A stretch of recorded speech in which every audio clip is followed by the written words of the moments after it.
এবার শোনেন, আজ সমাজে দেখবেন স্বামী স্ত্রীতে টেনশন করে স্বামীটাই ফাঁসি দিয়ে দেয়। কত লোক এমন আছে যে স্বামীর জ্বালা সহ্য না করতে পারে স্ত্রীটাই ফাঁসি দিয়ে দেয়। দেয় কি দেয় না? আজ থেকে 10 বছর আগে আয়েশা নামে এক মহিলা সেই জাহেজের ডিমান্ডে জাহেজের জ্বালা যন্ত্রণায় সে নিজে কি করেছে, নদীতে ঝাঁপিয়ে পড়ে গেছে আর ভিডিও চালু করে ওপেন করে সারা দুনিয়ার মানুষকে দেখিয়েছে, দেখো আমি মরে গেলাম, আমার স্বামী জ্বালা যন্ত্রণা করছিল, ডিমান্ডের কারণে আমি মরে গেলাম।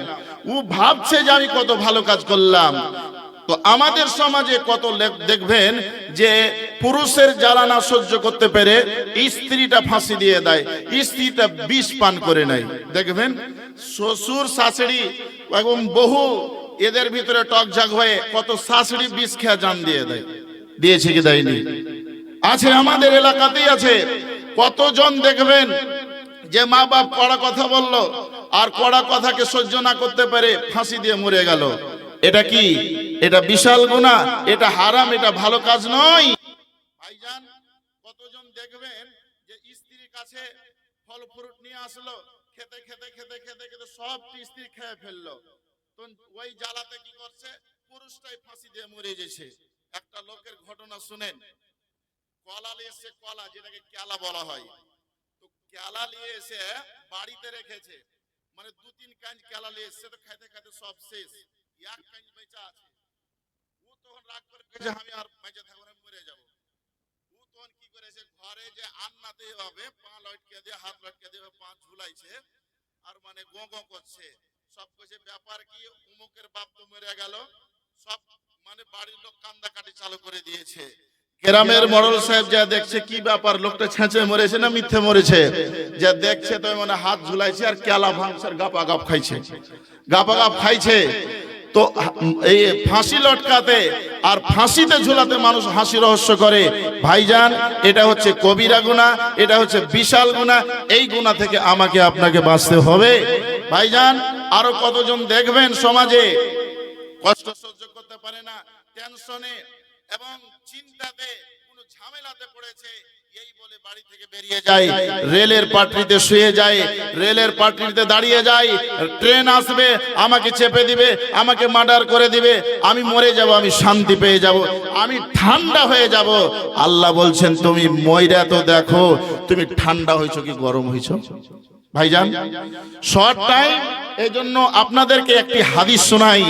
আল্লাহ পাকের নবী, দয়ার নবী জনাবে মুহাম্মদুর রাসূলুল্লাহ, একবার মোহাব্বতের সাথে বলুন সাল্লাল্লাহু আলাইহি ওয়াসাল্লাম বলেছেন, মান তারাদ্দা মিন জাবালিন ফাকাতালা নাফসাহু ফাহুয়া ফি নারি জাহান্নামা ইয়াতারাদ্দা ফিহি খালিদান মুখাল্লাদান ফিহা আবাদা। আল্লাহ পাকের নবী, দয়ার নবী জনাবে মুহাম্মদুর রাসূলুল্লাহ বলেন সাল্লাল্লাহু আলাইহি সাল্লাম বলেছেন, কোন ব্যক্তি যদি বলে আমি ঝামেলা সহ্য করতে পারবো না, আমি মরে যাব, পাহাড়ে চড়ে যাব, গড়তে গড়তে আমি নামতে পড়ে যাব, আর ওই হালাতেই আমি মরে যাব, আমি শান্তি পেয়ে যাব, আল্লাহ বলছেন না রে না, তুমি যে ওই হালাতে মরলে কিয়ামতের দিন তোমাকে ওই জাহান্নামের আগুনের পাহাড় দেওয়া হবে, তুমি উপরে চড়বে পড়বে, উপরে চড়বে আর পড়বে, উপরে চড়বে আর পড়বে, এই করতে করতে তোমার সময় গত হবে। আর যারা বিষ খায়া মরে, খাস করে মা বোনেরা, এটা বেমারি বেশি আছে। কিছু টেনশন হলে বেটা বহু লিয়া, স্বামী স্ত্রী লিয়া, টোলা পড়োশ লিয়া, কিছু হলো বাস বিষ খায়া লাগে, মোর তো মনে না, গোবর ঠুসিয়ে চলে গেছে, আর তারপরে দিচ্ছে তো চাঠা হয়ে গেছে। বিষ খেয়ে তোমার লাভ কি দিলে? এটা গুনাহ, বড় গুনাহ। কেন এই কাজ করবে মা বোনেরা? ওয়ামান তাহাম্মা সুম্মান ফাসুম্মুহু ফি ইয়াদিহি ইয়াতাহাসাহু ফি নারি জাহান্নামা খালিদান মুখাল্লাদান ফিহা আবাদা। কিয়ামতের দিন আল্লাহ রাব্বুল আলামিন বলবেন, ওই বিষ পানকারীওয়ালা, বিষ পানকারী, তুমি বিষ পান করো, বিষের বোতল নেবে, খাবে মরবে, খাবে মরবে, মরবে আবার জীবিত হবে, আবার মরবে আবার জীবিত হবে। আল্লাহ বলছেন, আল্লাহ রাসূল বলেছেন, খালিদান মুখাল্লাদান ফিহা আবাদা, চিরকাল এইরকম করতেই থাকবে। আর কি করে? ওয়ামান কাতালা নাফসাহু বিহাদিদাতিন ফাহাদিদাতুহু ফি ইয়াদিহি ইয়াজাউ ফি বাতনিহি ফি নারি জাহান্নামা খালিদান মুখাল্লাদান ফিহা আবাদা। যারা বেমারির কারণে বা ঝামেলার কারণে বা টেনশনের কারণে যারা ছোরা ভরে পেটে ছোরা ভরে দিয়ে মারা যায়, আল্লাহ রসুল বলছেন কিয়ামতের দিন তাকে বিষের ছড়া দেওয়া হবে আর বলবে তুমি পেটে ভরো বের করো, ভরো বের করো, ভরবে আবার বের করবে, টানবে ভরবে আর আবার বের করবে। এই নিয়ম চালু থাকবে, এই কাজ করতে থাকবে। আল্লাহ পাক রব্বুল আলামিন কোরআনে কারীমের ভিতরে বলেছেন ওয়ালা তাকতুলু আনফুসাকুম। তুমি ভেজালে পড়েছো, ঝামেলায় পড়েছো, টেনশনে পড়েছো, বেমারিতে তোমার অসুখ ভালো হয় না, তুমি বড় চিন্তাতে আছো, আল্লাহর কাছে মোনাজাত করো, আল্লাহর কাছে দরখাস্ত করো যে আল্লাহ এই টেনশনে আমি পড়েছি, আল্লাহ তুমি কোনো পথ বের করে দাও, কোন রাস্তা বের করে দাও, আমি যে অসুখে আছি আল্লাহ আমার অসুখটাকে ভালো করে দাও। খবরদার বেমারির বা টেনশনের জ্বালাতে বিষ খেত বিষ পান করে মরে যেও না। ওয়ালা তাকতুলু আনফুসাকুম, আল্লাহ বলছেন তোমার নাফসকে তুমি মার্ডার করে দিও না, খুন করে দিও না, তার মানে তুমি নিজে নিজে মরে যেও না। ইন্নাল্লাহ কানা বিকুম রাহিমা, আল্লাহ পাক বহুত বড় দয়াবান, বহুত বড় মেহেরবান। আল্লাহ পাক বলেন যারা এই কথা শোনার পরে যে বিষ পান করে মরে যেতে গেলে জাহান্নাম হবে, ছোরা ভরে মরে যেতে গেলে জাহান্নামে যেতে হবে, ফাঁসিতে ঝুলে মরে গেলে জাহান্নামে যেতে হবে, আল্লাহ বলছেন ওয়া মাইয়া ফাল যালিকা উদওয়ানা ওয়া যুলমা। এই কথাগুলো শোনার পরে যারা নিজের নফসের উপরে জুলুম করবে, আল্লাহ বলছেন ফাসাউফা নুসলিহি নারা, আমি অবশ্যই তাকে জাহান্নামে ভরে দিব। ওয়া কানা যালিকা আলাল্লাহি ইয়াসিরা। আর আল্লাহ পাক রব্বুল আলামিন ফাঁসি লটকানে ওয়ালাকে, বিষ পান করনে ওয়ালাকে, নিজে নিজে জান দেনে ওয়ালাকে জাহান্নামে ভরে দেওয়াতে আল্লাহর জন্য মুশকিল কোনো কাম নয়। ওয়া কানা যালিকা আলাল্লাহি ইয়াসিরা, এটা আল্লাহর জন্য একেবারে অতি সহজ, একেবারে আসান। নারে তাকবীর। খোদা মেহেরবান, তোমার দয়ায় আমি মানুষ, আমি মুসলমান। আল্লাহ মেহেরবান, তোমার দয়ায় আমি মানুষ, আমি মুসলমান। করনি গো পশু মরে, করনি গো পাখি, করনি গো বাবায়া মাই, তাই তোমারে ডাকি। দেখার জন্যে চোখ দিলে সোনার তরে কান, তোমার দয়ায় আমি মানুষ, আমি মুসলমান। আল্লাহ মেহেরবান, তোমার দয়ায় আমি মানুষ, আমি মুসলমান।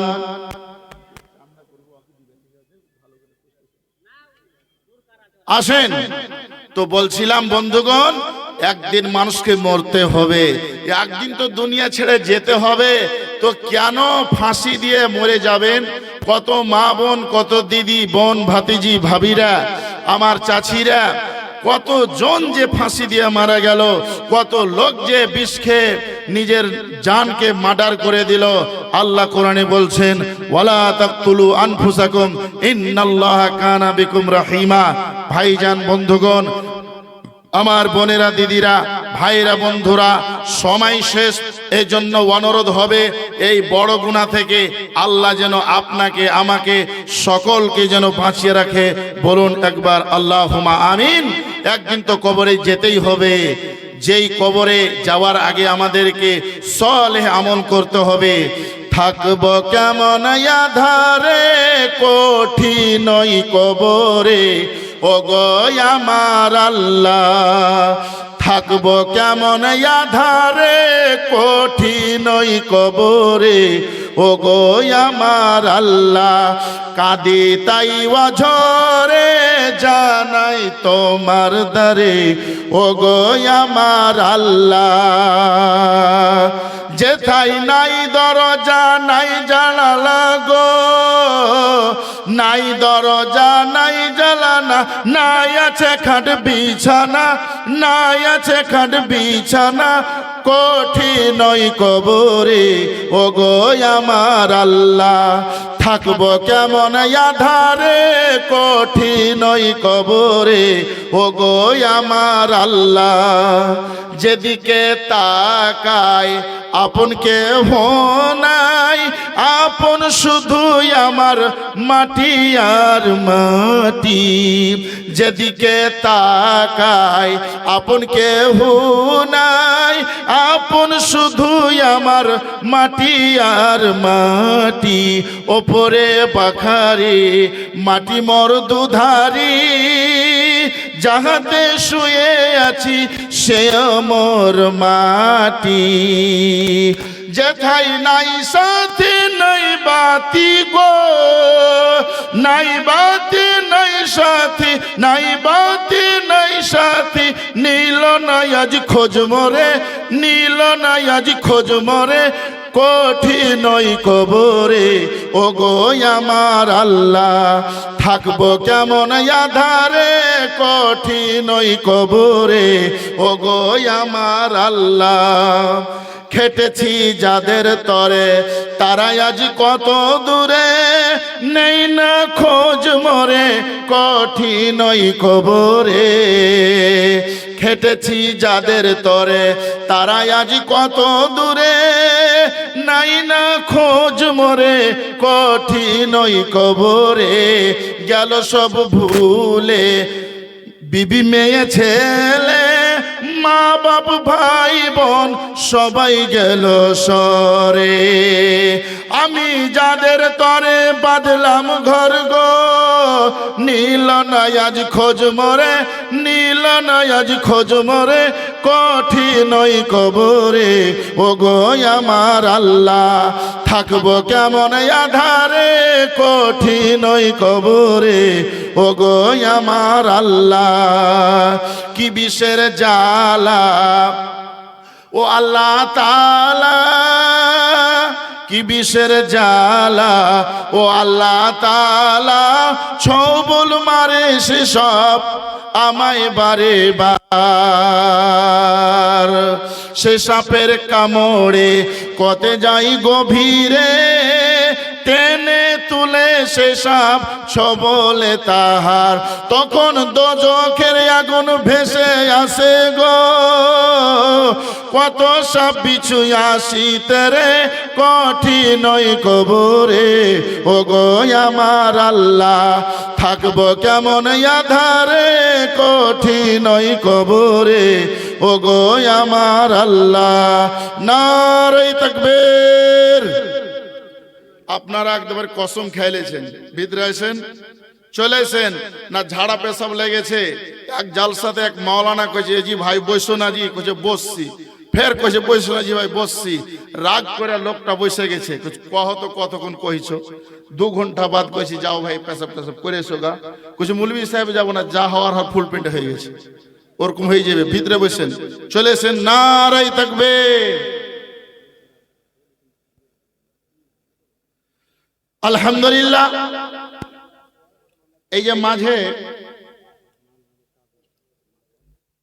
জনাব মাস্টার লাল মোহাম্মদ সাহেব চাচা যান জি